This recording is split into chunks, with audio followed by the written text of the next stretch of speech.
Assalamualaikum warahmatullahi wabarakatuh.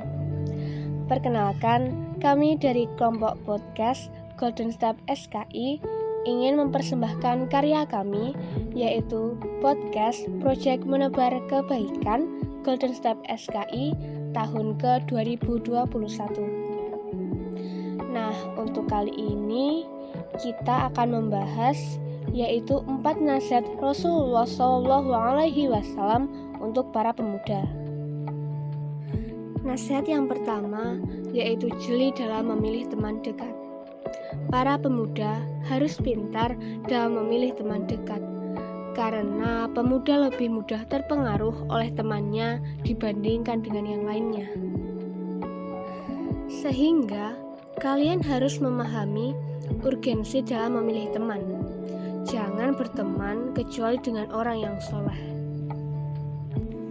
Allah Subhanahu wa Ta'ala berfirman dalam Quran Surat Al-Furqan ayat 27-29 mengenai besarnya pengaruh seorang teman terhadap temannya. Dan ingatlah, hari ketika itu, orang yang zalim menggigit dua tangannya seraya berkata, "Aduhai, kiranya dulu aku mengambil jalan bersama-sama Rasul." Menggigit tangan jari maksudnya menyesali perbuatannya. Quran Surat Al-Furqan ayat ke-27. Kecelakaan besarlah bagiku, kiranya aku dulu tidak menjadikan si fulan itu teman akrabku. Yang dimaksud dengan si fulan ialah syaitan atau orang yang telah menyesatkannya di dunia. Quran Surat Al-Furqan ayat ke-28. Sesungguhnya dia telah menyesatkan aku dari Al-Quran ketika Al-Quran itu telah datang kepadaku dan adalah syaitan itu tidak mau menolong manusia.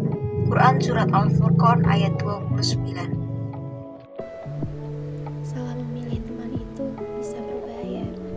Karena besarnya pengaruh seorang teman, Nabi Muhammad SAW sampai memberi perumpamaan kepada para pemuda tentang teman yang baik dan teman yang buruk. Seperti disebutkan dalam hadis Abu Musa al-Asy'ari dari Nabi, beliau bersabda, Perumpamaan teman yang baik dan teman yang buruk laksana pembawa minyak wangi dan pandai besi. Pembawa minyak wangi bisa jadi akan memberimu wewangian, atau kamu membeli wewangian darinya, atau kamu mendapatkan bau harum darinya.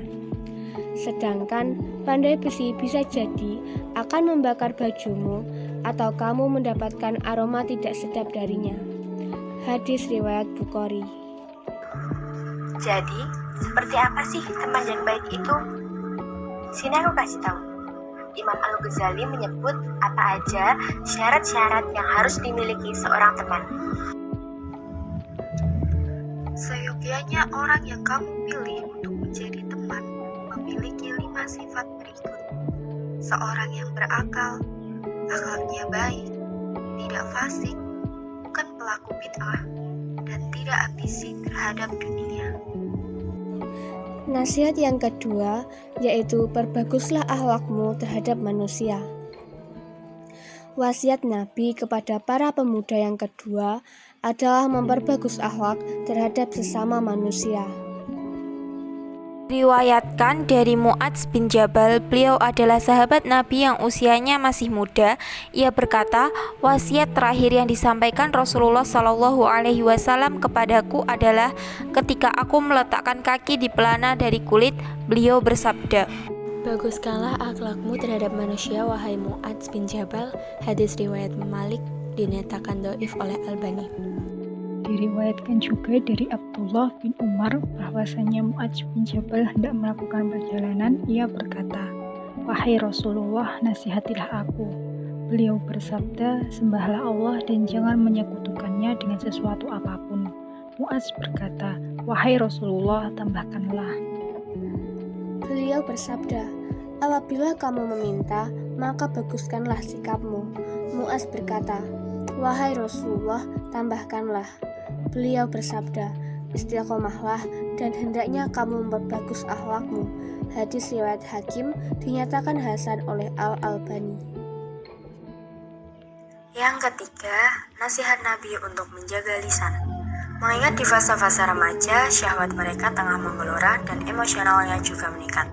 Sehingga pemuda yang tidak memperhatikan lisannya, tidak memperhatikan nasihat Nabi Muhammad SAW, mereka akan mengeluarkan perkataan yang tidak baik. Mereka akan mengeluarkan perkataan yang tidak baik. Keselamatan ada pada menjaga lidahnya, sebab perkataan adalah penerjemah. Ia akan mengungkapkan apa yang tersimpan di dalam sanubarinya, serta mengabarkan apa yang disimpan dalam hati. Ali bin Abi Thalib berkata, tidak adalah tolak ukur yang diremehkan oleh kebodohan dan dikumpulkan oleh akal. Diriwayatkan dari Uqbah bin Amir, ia berkata, aku bertanya, wahai Rasulullah, apa keselamatan itu? Beliau bersabda, jagalah lidahmu, hendaknya rumahmu membuatmu lapang dan menangislah atas kesalahanmu. Hadis riwayat Tirmizi. Sebagaimana Rasulullah mewasiatkan sejumlah amalan kepada pemuda Mu'adz bin Jabal, beliau bersabda, maukah aku beritahukan kepadamu penghimpun semua itu? Mu'adz menjawab, ya. Beliau memegang lidahnya dan bersabda, jagalah ini atas dirimu. Mu'adz berkata, wahai Nabi Allah, akankah kita dihukum atas apa yang kita ucapkan? Beliau bersabda, celaka engkau wahai Mu'adz, tidakkah orang-orang ditelungkupkan wajah mereka ke neraka kecuali akibat dari lidah mereka? Hadis riwayat Ibnu Majah. Untuk nasihat Rasulullah yang keempat itu ada menjaga pandangan dari perempuan yang bukan mahram. Hari ini fitnah begitu marak dan banyak para pemuda yang termakan oleh syahwatnya, terkhusus untuk para pemuda yang belum menikah. Itu semua dimulai karena pandangan mata yang tidak terjaga. Benar, itu semua dimulai karena pandangan mata yang tidak terjaga. Diriwayatkan dari Buraidah, dari ayahnya Nabi SAW, ia bersabda, wahai Ali, jangan melanjutkan pandangan tertuju pada perempuan yang bukan mahram. Ibnu Qayyim berkata, pandangan mata merupakan akar seluruh peristiwa yang menimpa manusia. Sebab pandangan melahirkan lintasan, lintasan melahirkan pikiran, pikiran melahirkan syahwat. Kemudian, syahwat melahirkan kemauan, selanjutnya kemauan menguat dan menjadi tekad membaca, lalu terjadilah tindakan yang merupakan keniscayaan, kecuali bila ada penghalang yang menghalanginya. Dalam hal ini ada ungkapan, kesabaran dalam menundukkan pandangan lebih mudah daripada kesabaran menghadapi penderitaan yang muncul sesudahnya. Seorang penyair bertutur, semua peristiwa bermula dari pandangan. Sebagian besar penghuni neraka mereka yang mengentengkan keburukan. Berapa banyak pandangan yang sampai ke dalam hati pemiliknya, layaknya anak panah yang ada di antara busur dan talinya. Selama hamba punya mata yang bisa dikedipkannya ke mata orang lain, selamanya ia mengusung bahaya. Menyenangkan bila sedikit, membahayakan bila membesar. Maka enyahlah kegembiraan yang membawa pulang bahaya. Islam mengharamkan umatnya untuk mengumbar pandangan, apalagi jika hal ini berkaitan dengan pandangan seorang laki-laki kepada perempuan dan seorang perempuan memandang laki-laki. Mata adalah kuncinya hati, dan pandangan adalah jalan membawa fitnah dan sampai dengan perbuatan zina. Ini sesuai dengan syair kuno.